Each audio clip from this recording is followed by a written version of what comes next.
We've already taken a close look at Ghost of Tsushima just recently, but now is the time to take a look at all variations of the game running on both of the PlayStation 4 consoles.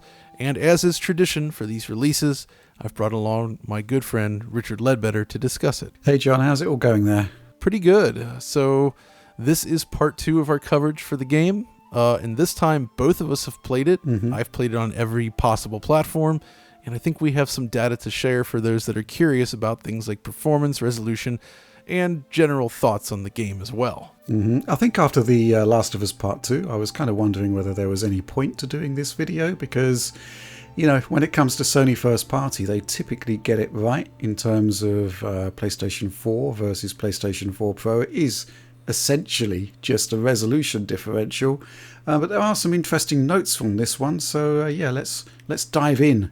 Yes, absolutely. So first, let's recap the PS4 Pro, which I mentioned in the other video. That is 1800p when running in the quality mode. And then there's the clearly worded better frame rate mode, which can be set in the options. And the difference really just comes down to 1800p versus 1080p in the performance mode. And also the quality mode uses some form of reconstruction or checkerboard rendering, while the 1080p mode does not. So between those two, I do prefer the high-res mode.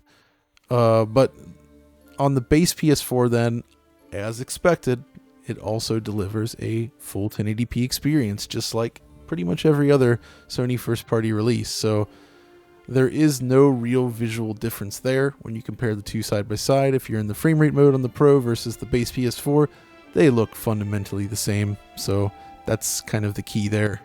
Yeah, so far, it's like there's no real point doing this video because they're the same. However, I've got some interesting notes about the PS4 Pro version, which is,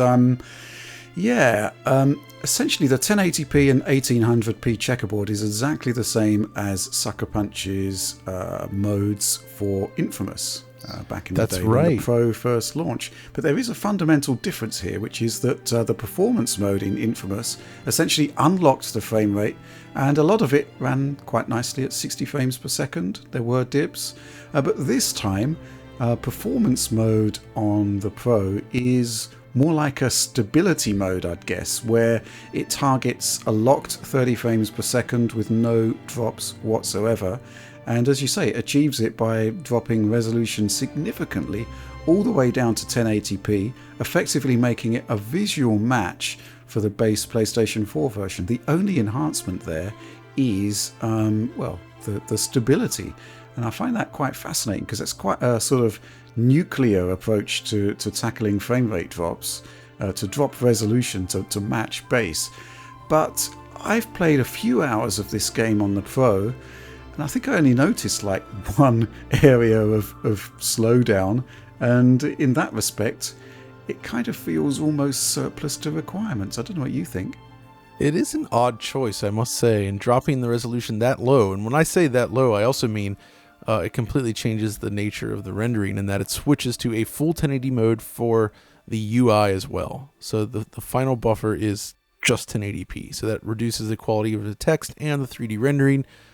It's a bit much, I suppose, and I can see why they wouldn't have offered an unlocked frame rate, because I'd assume this is a more demanding game than Second Son, which already struggled to get to 60 running on the Pro. But still, it would have been a nice forward-looking option, maybe something we could see on an upcoming system from Sony. Yeah. But still, it is, you're right, it's like the nuclear option. And it's a little different from Horizon Zero Dawn, which also had a performance mode, but I don't remember the exact number, but that didn't drop all the way to 1080p, so... I think it was 1368p. I think I might have erroneously said 1365p, and there was some guy on the Eurogamer comments thread who was very upset about the 3p. That's right, and that's the thing. You remember that? Yes, that's right. Apologies to that guy. He's quite right. I was wrong. Yeah, that's right, exactly.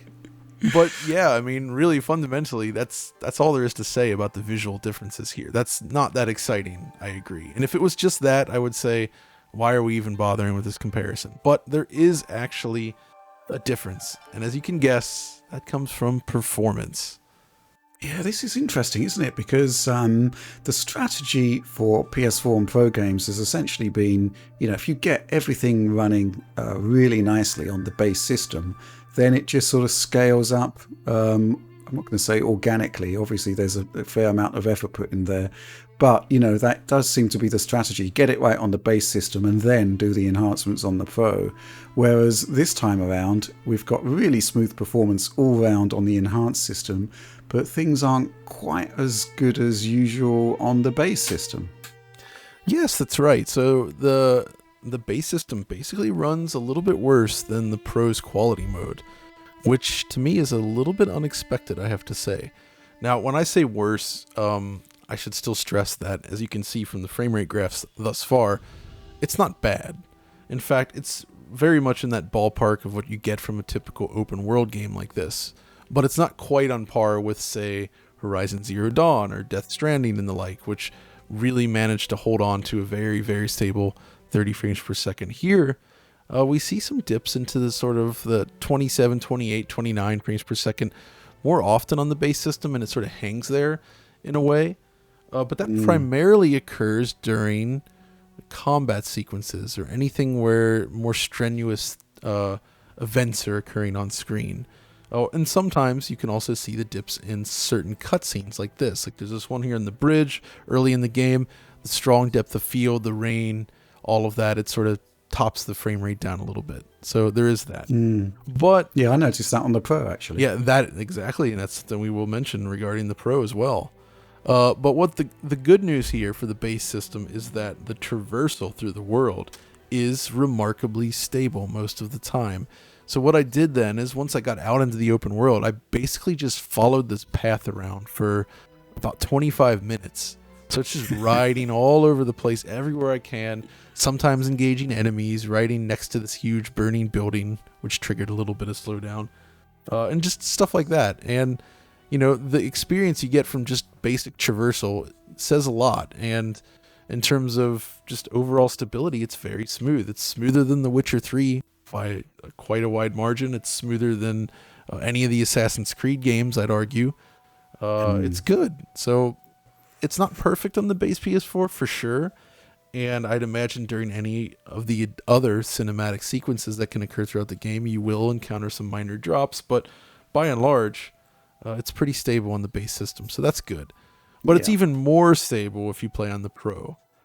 So yeah, I've got a theory here. I reckon that they've really got their act together in terms of CPU utilization, which is actually a very difficult thing to do in an open world game. I mean, we did that visit to Guerrilla Games in Amsterdam, and the way they were talking about what they were doing with the CPU there, they were kind of fully tapping it out. And when they weren't fully tapping it out, they were using predictive streaming to fill up the gaps in CPU utilization. And that's why you don't have an unlocked frame rate mode, because the game is fundamentally a 30 hertz engine. That's the whole sort of way it was architected. Now, it really wouldn't surprise me if the same thing is happening here. And that traversal test, I mean, that's kind of like actually a really good stress test, because it is putting the background streaming systems through their paces. And as you say, a lot of games really fall short. A lot of open world games there, you get occasional stutter where the streaming systems can't keep up. So that's actually a really worthwhile exercise, and it kind of says to me, along with the fact that the performance mode on the Pro is rock solid, that the CPU side of things is really, really sorted. But it looks like maybe the GPU might be a bit too challenging, especially on the base system. Yeah, that's right. So, I mean, that's the hierarchy then. The base system runs the slowest. The Pro in the quality mode kind of comes in between with some dips here and there, as you might have noticed occasionally. But then, yeah, the performance mode is exactly that, and it absolutely nails that consistent 30 frames per second update, albeit at 1080p. So, yeah, I mean, overall performance is really good for an open world game like this, and I think it's much more consistent and smoother feeling than something like Infamous Second Son, which even when they added that 30 FPS cap, the cap itself sometimes introduced weird frame pacing issues, and there were occasional IO stutters and various other things that interfered with the fluidity. something that you could kind of understand for a first generation game like that on the PS4, where this one is just so much more consistent. So plus it has that really nice motion blur going on, so that helps a lot, and the whole thing just feels good. So well done to Sucker Punch on that. They definitely have improved upon I guess every game they've made since Infamous 1. It's an improvement. Yeah, so I that's mean, cool. I think the interesting thing for this one, though, is that the fact that it's arriving mere weeks, well, literally a month after The Last of Us Part 2, it kind of invites comparisons, which I don't think are at all valid. I mean, there are commonalities, obviously, but this is an entirely different game. And we have been talking in terms of like Ubisoft games. And it is kind of like, what would happen if a really talented first-party studio from Sony tackled an Ubisoft-style game? And this is what you get. So there are sort of commonalities with, say, Assassin's Creed Odyssey, in that, stacked up against The Last of Us Part 2, that micro-level detail that we had in the Naughty Dog game isn't here. The overall detail level is kind of similar to Assassin's Creed, I'd say. But on the plus side, you're getting all of that kind of first-party magic. So there are some absolutely stunning visuals in this, and the kind of the sort of typical open-world jank that we like to call it. It's kind of, this world is solid. There's none of that here. And in that respect, I'm kind of a bit worried about the game, that it's going to be compared to The Last of Us Part 2, because it is literally following on its heels, when in actual fact, if you compare it to these huge Ubisoft open world games, the comparison is far more favourable there, and there are some really special moments and some special sort of technological feats that you highlighted in your first video. And I mean, I've only played a few hours of it, but I'm liking it so far. Yeah, I agree. It's an interesting little game, and it does admittedly fall prey to some of those open world tropes, I suppose. So we were talking about this earlier.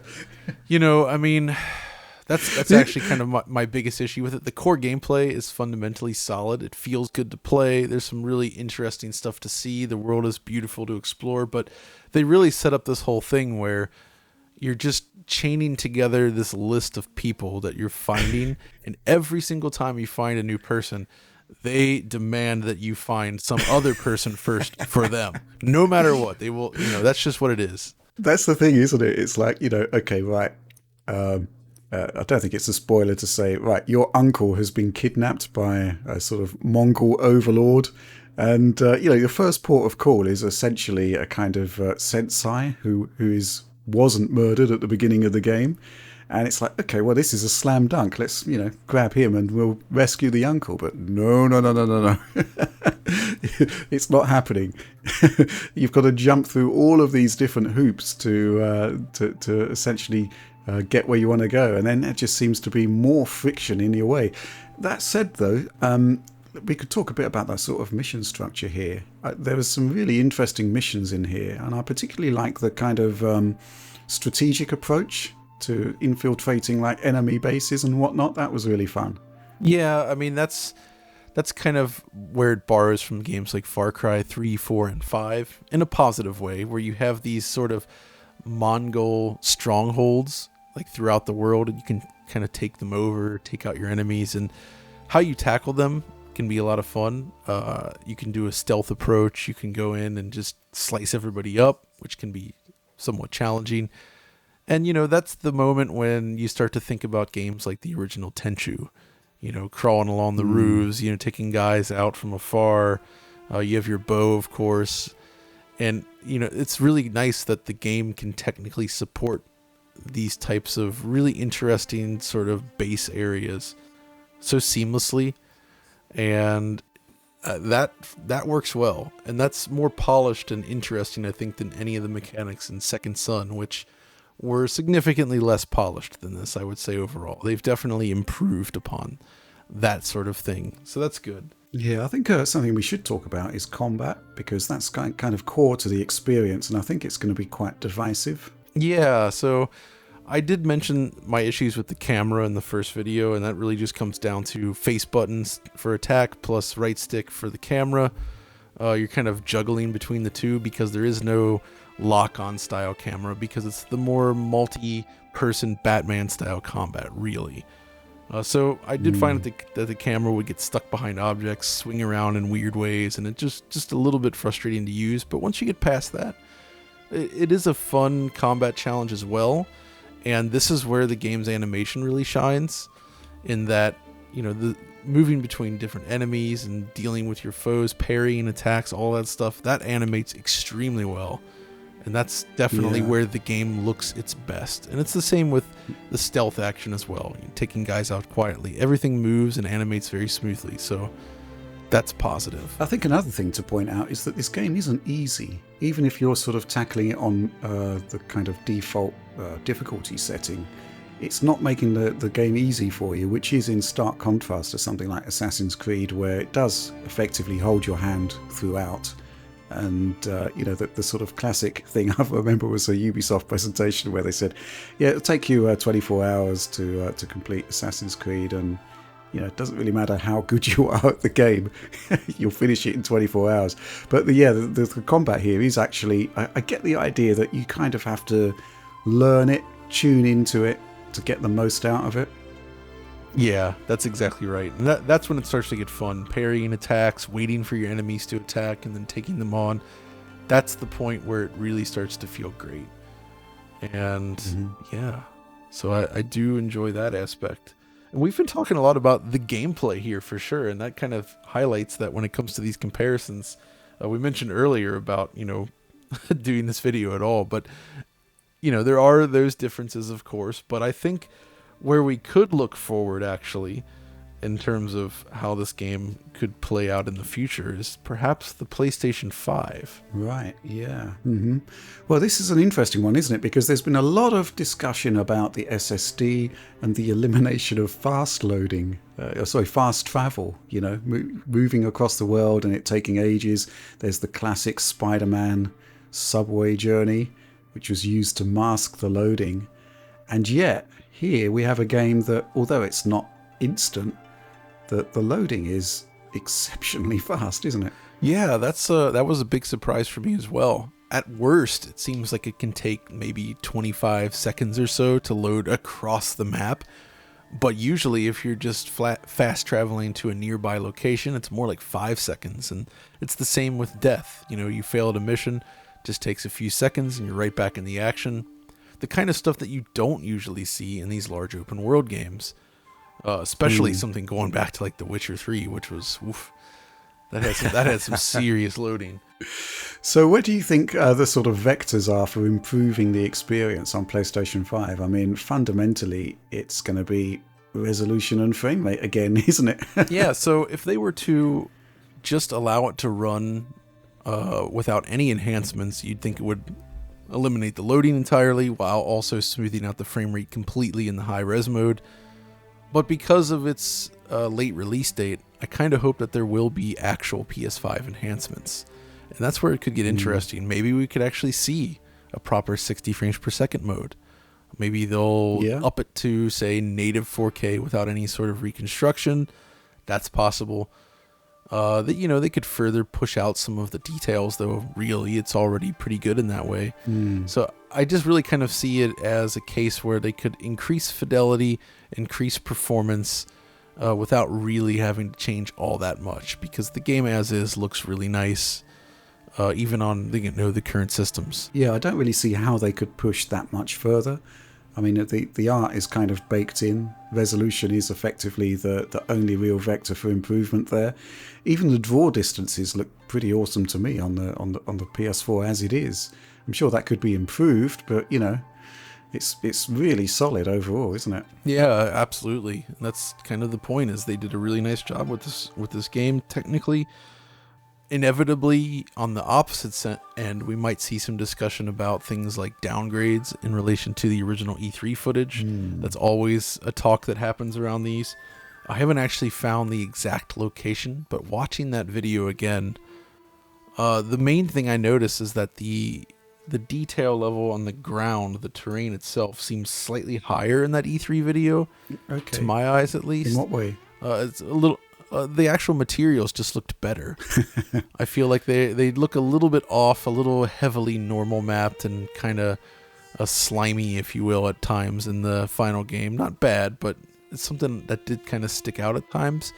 But beyond that, like, I really, like, you see that E3 demo and you recognize the animations, you recognize the things that are in the final game, the grass system, the wind system, the clouds, everything like that. And in that sense, I think that they've come very close to matching that original vision. And if I can actually find that real location in the game, maybe we could actually see if there is a difference at all. But as far as I can tell, they got very, very close to matching that original version of the game with just some subtle alterations, perhaps. Nothing big. Mm-hmm. So you've spent, I don't know, a couple of weeks with the game now? What's your sort of overall takeaway? Would you recommend it?